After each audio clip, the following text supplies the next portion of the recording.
What's up, guys? What's up, guys? Welcome back. Welcome back. Welcome back. Listen, I'm going to change the format a little bit. Something that I've been thinking about. Here, let me fix the camera here. It's a little bit on the crooked side. Okay.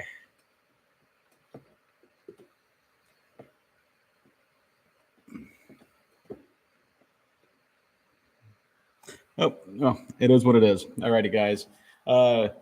Good evening, and I hope everyone had a good Thursday. So, a lot of crazy stuff's going is happening. A lot of stuff has been going on.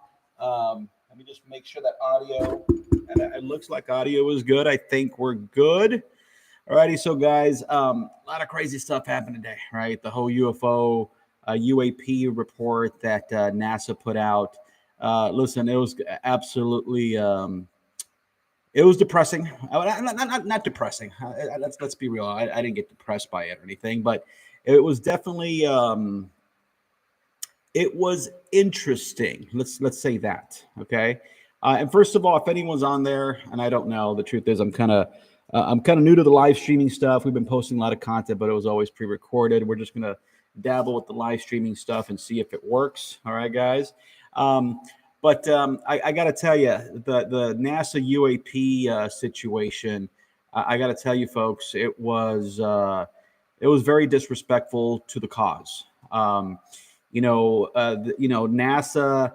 and if you have to read in between the lines, one of the things that, if you notice, they said NASA is not in possession. NASA is this. Well, from the very beginning, the whistleblowers have been saying that. And this is for years, right? This is for years that the reason the government could have deniability, right? Plausible deniability is by making sure that no one from the actual government is involved, right? That's why companies like Northrop Grumman or Lockheed Martin, right? These are the people who actually have. Right. These are the people who actually have the access or actually have the foreign materials. And that's exactly what David Grush said. And then the way Bill Nelson, he was so dismissive of David Grush. Well, he says we had a warehouse and we said that one of his friends said. That's not what David Grush said at all. But you know what? Let's change topics a little bit because we'll leave that for the other folks to kind of debate and go through and talk about and stuff like that. What I'm going to talk about is about a case that happened back, about 50, 60 years ago. Okay. And the reason I'm doing some of these cases is because I think it's important to learn from the past, right? And as much fun as it is to talk about the Mexican mummies or what's going on in Peru or, what happened years ago in Puerto Rico with the chupacabras and what's going on in Utah with the skinwalkers. Hey, and this is all part of the system, and that's okay. We could talk about all that. Okay. But I want to start a couple times a week to go and talk about some of the existing cases that have been reported. And some of you guys who are kind of just dabbling into the UFO community maybe don't necessarily know exactly what some of these are, and that's okay. All right, guys. And by the way, I do need you guys' help on this. Like I said, I'm just kind of starting off with this, and we're starting pretty much this channel from the ground up. So if you guys can share, absolutely, I would appreciate it. If you guys could make sure you guys comment, like, subscribe, I would totally appreciate it. But we're going to talk a little bit about the Malstrom incident, okay? It's a very well-known incident, but there might be some of you guys that don't know the specifics, okay? So we're going to kind of start little by little, right, talking about what the Malstrom incident was, okay? So, look, and the reason I wanted to start off with this is because one of the guys that was a witness to this was actually in Mexico, right? He was the base commander, Robert Salas. He's the older guy that was there, and he's been part of the UFO lore for a very long time. So I wanted to kind of touch up on this case. We could discuss it, leave comments. I'll reply to them later. And then if there's a certain case you guys want to talk about, in the upcoming, days and weeks, we'll probably do it. I know that tomorrow night, Cameron and myself are going to be going live about 9 p.m. Pacific Standard Time. That's going to be midnight out to the folks out on the East Coast. But we're going to touch up on existing cases. We want you guys' feedback. So we definitely want you guys to comment and tell us what you think about these cases. Tell us if we're wrong. Okay. That Darth Maul is freaky. Let me tell you something. This, and I said this before, I'm going to give you guys a tour of the studio. I call this the Bob Cave. All righty. This is my fortress of solitude. I work lots of hours, and when I come home, this is where I come by. I got 3 different life-size Yodas, believe it or not. I got Darth Maul over here. I got life-size Batman. I got a 7-foot-tall Predator back there. What else we have? We have a Slimer from Ghostbusters. I got a Han Solo in Carbonite. Indiana Jones. Dude, seriously, if I'm a Gen Xer, so if it was something from the 80s or 90s, it's there. Voltron, he's here somewhere. Plus a lot of my Sideshow collectible stuff. Again, I'll give you guys a tour of the place. And the poster that you see up on the ceiling, that's courtesy of Louis, right? Louis is he donated these posters. Louis has a shop in a place called Frankensons that also, he also retails posters and stuff, and he was nice enough to contribute to the cause on these. All right, guys. All right, but listen, we're going to start off with this case. All right, guys. It's the Malstrom UFO incident. It's again, this is one of my favorite ones. Okay, and let's go ahead and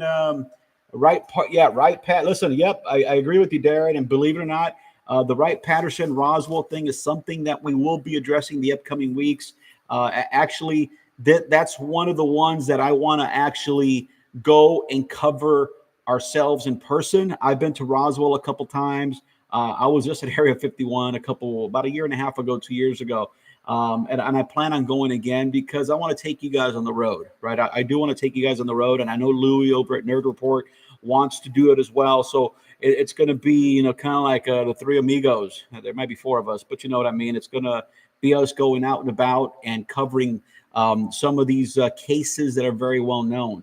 But today we're going to talk about the Malstrom incident. Okay, so I'm going to start. We'll stop. We'll discuss. If you guys want to leave any comments, if you guys know about the story, you guys could chime in as well. All right, folks. Okay, so in the annals of UFO encounters, one incident stands out for its potential implications on national security and the existence of extraterrestrial life. The Malstrom, a UFO incident. This event, which unfolded in March of 1967, I wasn't even born, guys, and I'm old. I'm going to tell you right now, I turn 50 next month. Yeah, I'm an old guy. Part of the second generation, the second greatest generation of all time, which is Generation X. All righty. So March 1967 at Malstrom Air Force Base in Montana. Has been a topic of intrigue and controversy for decades. One of the most compelling accounts of the incident comes from Robert Salas. And again, guys, Robert Salas is the guy that you guys saw at the Mexican UAP hearing, okay? He's a former U.S. Air Force officer who witnessed and later spoke out about the mysterious events that transpired that night, okay? Again, I'm pretty sure you guys have heard some of the story again, but we're going to kind of just recap it a little bit and kind of put ourselves into that mindset, okay? It's 1967, all right? This is pre-internet days, obviously.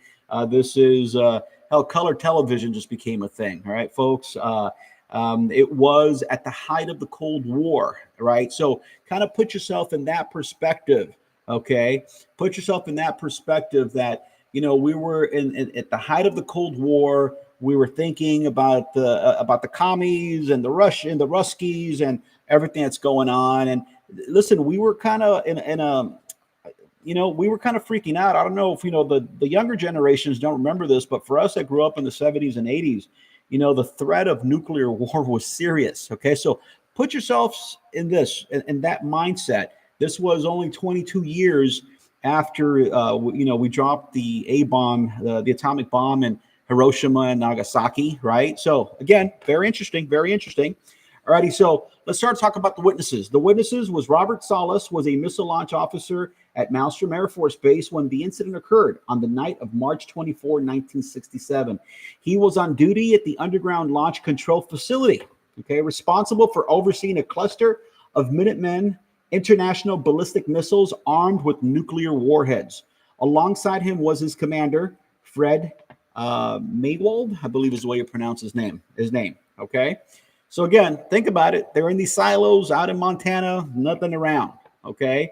And they're literally dealing with the defense of our country, okay? Definitely dealing with the defense of our country.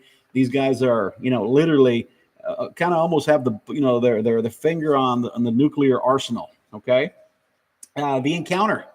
As the two officers conducted their routine duties, a report came in from the security guard station above ground. He reported an unusual sighting, a bright glowing object hovering over the base missile silos. Okay, intriguingly, the security guard mentioned that the several personnel had witnessed the object. All right, so let's think about this. This wasn't one person. It wasn't two. There was multiple people who witnessed this. Okay, in a recent interview, Salas recounted the moment when he received the report. We thought it was a joke, initially. Salas stated. But then all of a sudden, all 10 of our missiles went into a no-go condition. In other words, okay, the missiles became inoperable. The status showing as launch, basically they couldn't, if they needed to launch the weapons, they couldn't. So something happened where literally these missiles were locked out of these missiles, okay? Wasn't just one, it was 10 of them. Okay. The consequences. The event had profound implications for national security. 10 nuclear missiles capable of causing massive destruction were rendered temporarily useless. Salas and Maywald reported the incident to their superiors. An investigation were launched immediately. The Air Force conducted an official inquiry, but the results were inconclusive. The official explanation suggested that a power surge caused the missile malfunctions. However, the explanation did not sit well with Sala and others who were present that night. And, guys, this kind of, somewhat kind of reminds me of the crap that even Bill Nelson was doing today, right? It's totally crazy. You have people literally like David Grush who said, man, I've investigated, and I've, he was basically told his job duties, his official job duties. David Grush was out to go and investigate, UAP, UFO reports, also try to figure out where the money's going. He witnessed a bunch of people. He does his job. Then he goes, kind of does a report, right? And then he decides to whistleblow because he thinks there's some weird shit going on. Again, think about this, right? Think about this. And then now you have Bill Nelson basically calling, David Grush, basically saying he was full of shit. Oh, if one of his friends told him, like it was hearsay. Again, David Grush was able to talk to people who were directly responsible for this thing. Well, Salas in a certain situation was very similar. He was there, right? And now after they do their report, conveniently, right? This is what's interesting. Conveniently, the Air Force says, "Oh, it was just malfunction of the power surge. Who cares, right? Whatever, it doesn't matter." It's swamp gas, right? And by the way, do you guys know where that whole swamp gas, term comes from? On one of the next shows, we're going to talk about that because it's very similar. It's always blaming something else, right? Of course, it can't be UFOs. It's something else, even though there's witnesses that are clearly saying that they saw these lights, right, and an object hovering over these missile silos. Okay, so again, it's still very interesting. Okay,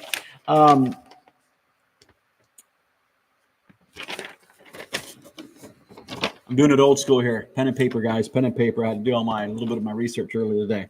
All right. So it took Robert Salas nearly 2 decades to publicly disclose what he had witnessed that night at Malstrom. In 1994, he co-authored a book with Jane Klotz titled Fated Giant, where he detailed the events of the UFO encounter and his concerns about the security of nuclear weapons in the presence of unexplained phenomena. Okay. Just think about it, guys, right? Imagine if for some reason we had to go, and again, hopefully we never have to go into nuclear war, but if it was a situation where we had to defend our country and for whatever reason, this is a very, scary thought because, if aliens don't exist or if, non-human intelligence doesn't exist, then think about this. So who was that? Was that the Russians who were able to remotely turn off our, nuclear missiles? That's even scarier, right? That's even a scarier thought to a certain extent, right? It kind of reminds me of what Senator Marco Rubio recently said when he was saying that, again, because this is a guy who's been also kind of pushing for disclosure about the UAP UFO topic. And he talked about that,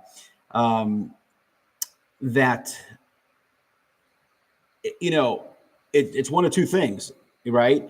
It's either aliens, right, that we're seeing, or UFOs are non-human intelligence that are operating these vehicles, or we're screwed because the technology that they're showing is totally beyond capacities of the United States. Okay, and I know a lot of you guys are kind of like, well, it could be drones, and listen, there's a possibility that we could have amazing drone technology today.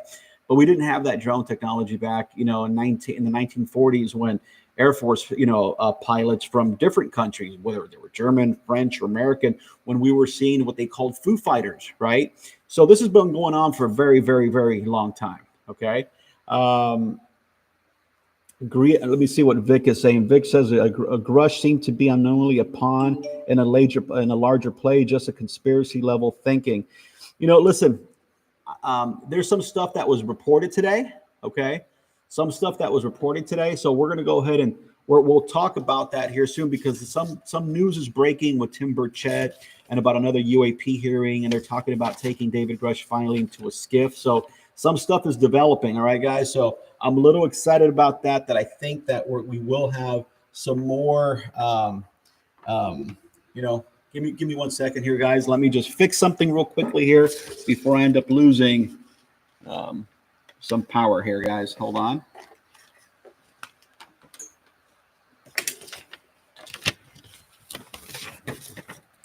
This was a kind of like a last minute thing that I wanted to do today. Had a long day at work, but here we go. All righty, let's go. All righty. So let's continue on. Let's continue on here.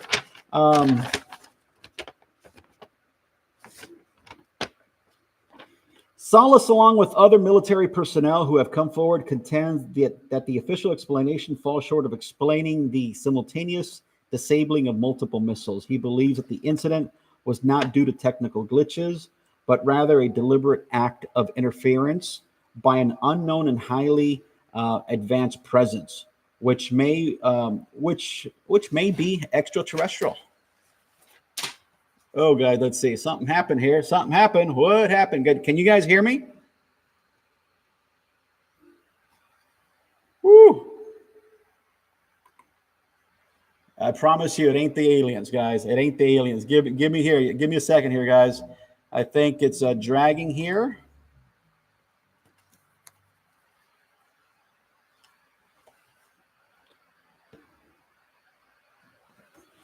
Give me 1 second, folks. All righty. Technical difficulties here, but let me just continue on real quickly. If you guys could hear me here, I'm just trying to fix the visuals. But the ongoing mystery of Malstrom UFO incident remains a contentious topic.